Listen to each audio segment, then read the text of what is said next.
പത്തനംതിട്ടയിൽ 28-കാരിയെ ക്രൂരമായ ബലാത്സംഗം ചെയ്ത കേസിൽ പ്രതി പിടിയിൽ. യുവതിയുടെ അയൽവാസിയെ ഡ്രൈവറാണ് അറസ്റ്റിലായത്. ഓട്ടോറിക്ഷയിൽ കയറി യുവതിയെ ജ്യൂസിൽ മയക്കുമരുന്ന് നൽകി പീഡിപ്പിച്ചെന്നാണ് പരാതി. പ്രതിയെ തെളിവെടുപ്പിന് എത്തിച്ചു.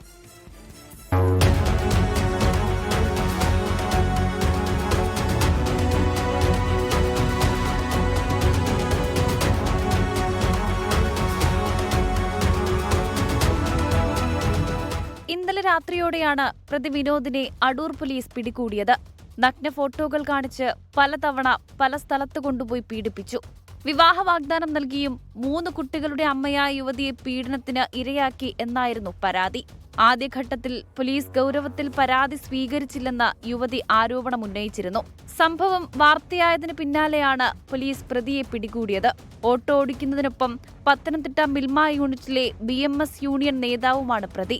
വിനോദ് നേരത്തെയും ക്രിമിനൽ കേസുകളിൽ ഉൾപ്പെട്ടിട്ടുണ്ടെന്ന് പോലീസ് പറഞ്ഞു. പ്രതിയെ സംഭവസ്ഥലത്തെത്തിച്ച് തെളിവെടുപ്പ് നടത്തും. 24 പത്തനംതിട്ട.